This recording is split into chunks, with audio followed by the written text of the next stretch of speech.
dibawa happy, aman aja.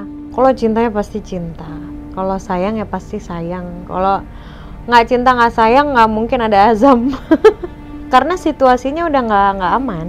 Nggak aman buat siapa? Buat aku, situasinya udah nggak sehat aja. Kalau untuk aku, bagi aku. Oke, untuk kamu. Satu rumah tapi nggak tegur-teguran. Ketika Uya tanya Natalie, kamu kondisinya gimana? Ya happy aja gitu misalnya gitu. Kalau kita lihat penanda happy itu adalah senyuman, which is Natalie senyum. Tapi kalau kita perhatikan Natalie senyum lepas sama senyum biasa, garis ini nggak kelihatan, kemudian samping mata nggak ada. Ini apa? Ini senyum basa-basi, senyum polite smile itu senyum formalitas lah. Jadi kalau ditanya apakah happy beneran, saya akan bilang ekspresinya nggak happy dan wajar kalau dia nggak happy. Wong dia barusan mau tanda petik barusan mengajukan gugatan perceraian. Kira-kira orang normal mana di luar sana yang happy dengan kondisi tersebut? Jadi buat saya Natalie cuman ya sopan lah ya, formalitas lah, bilang happy aja. Bisa jadi apa yang terjadi di dalam itu remuk redam, sama seperti orang pada kebanyakan. Dan ada pertanyaan beberapa kali dari Uya, coba kita perhatikan. Beberapa kali itu juga kalau ditanya bisa balik nggak istilahnya gitu, jawabannya enggak kayak gitu. Dan ketika dia menjawab enggak, secara dia nggak basa-basi, nggak muter sana muter sini bilang iya kalau ada yang enggak titik gitu. Itu kedua, udah beberapa kali jawabannya lugas. Dan yang ketiga adalah kan dia yang mengajukan duluan. Kalau memang dia nggak yakin, dia nggak akan mengajukan duluan. Ya bisa aja minta Sule. Dan di antara keduanya pasti ada pembicaraan yang membuat kemudian Natalie yakin untuk mengajukan duluan. Kalau ditanya cinta nggak sama Sule, saya sepakat dengan kata-katanya Natalie bahwa kalau nggak ada cinta antara Sule dan dia, nggak akan ada azam. Ya bener dong. Dan kalau nggak ada cinta di antara keduanya, nggak akan nikah. Kalau nggak ada cinta di antara keduanya, nggak akan dibawa Natalie ke anak-anaknya Sule. Itu kan sebetulnya kesimpulan yang sederhana. Nah, ketika dia menyampaikan pertanyaan yang tepat sebetulnya dari Uya adalah apakah masih cinta? Dan itu dijawab dengan diam sebentar, gitu ya. Terus ada beberapa tarikan nafas dan jawabannya menurut saya adalah bahwa masih cinta, masih sayang, tapi tidak lebih besar dibandingkan masalah yang terjadi di antara keduanya. Masalah ini kan sebetulnya gap ya. Ada jarak antara ekspektasi atau harapan dengan kenyataan. Nah, kalau misalnya kenyataannya di sini, harapannya di sini kan ada jarak segini nih. Nah, cintanya di mana? Sebesar ini nggak? Kalau cintanya sebesar ini kan nggak bisa jadi jembatan. Logikanya seperti itu. Kenapa Natalie kalau misalnya ditanya soal anak itu menangis? Karena bisa jadi, sekali lagi, ini ibu ya, emosional dan belum begitu lama istilahnya semenjak Azam hadir nih, gitu ya. Sudah pasti ketika mau mengajukan gugatan, kan kepalanya Natalie ini kan berpikir terus, berpikir lagi, nggak mungkin lagi jalan tiba-tiba lewat pengadilan agama cerai gitu, kan nggak mungkin ya. Yang terjadi adalah udah dipikirin, datang ke pengadilan agama, itu bisa jadi di mobil masih narik nafas dulu, masih mikir dulu. Ini nih gambaran yang saya pikir di kepala saya ya. Mikir dulu dan kemudian tarik nafas panjang, terus keluar bawa berkas ngajuin. Dalam proses mengajukan itu bukan serta-merta mengajukan, tapi ada proses di belakang yang panjang.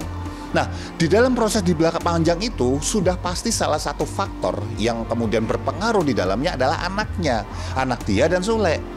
Bisa jadi anak-anaknya Sule juga karena dia deket gitu loh, udah muncul kedekatan. Dan buat saya menangisnya itu adalah karena dia mengingat kembali prosesnya itu dan betapa dia berpikir nasib anak ini gimana ya kalau saya pisah sama bapaknya.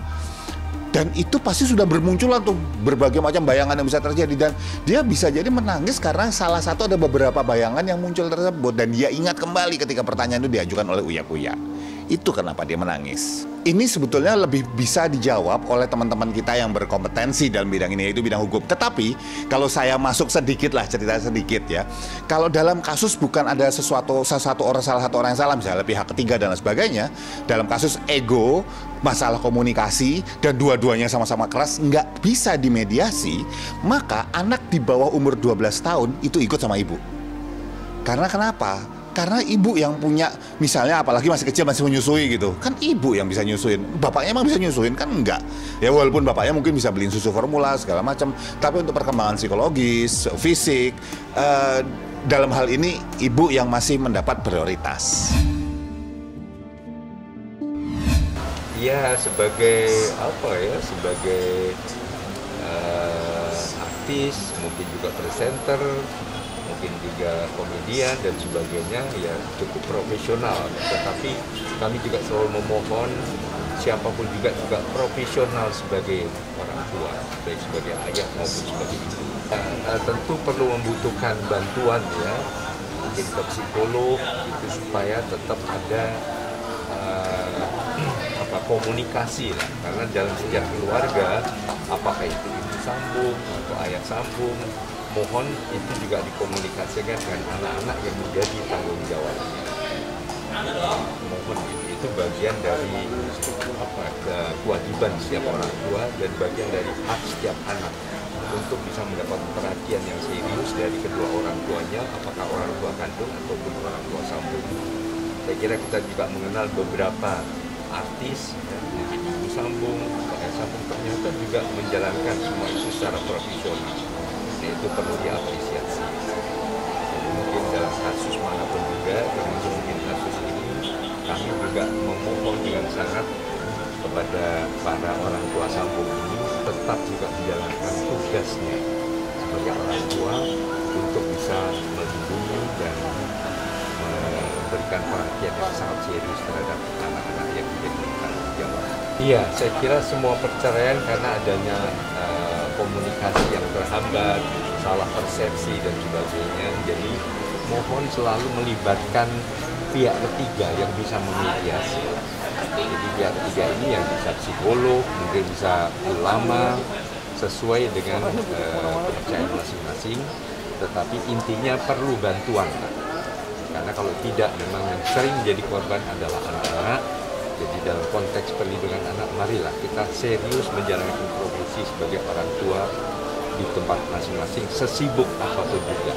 Iya, mungkin dibiasakan terjadinya forum dialog.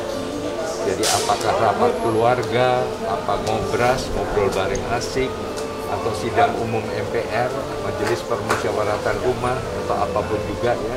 Tapi ngobrol bareng itu penting untuk menghilangkan kesalahpahaman, untuk menyamakan persepsi, pentingnya kerukunan dalam keluarga. Saya kira itu yang selalu harus ditumbuhkan dalam setiap keluarga, apalagi baru kemarin 29 Juni yang lalu kan Hari Keluarga Nasional. Marilah kita terus membiasakan terpeliharanya kerukunan dalam keluarga.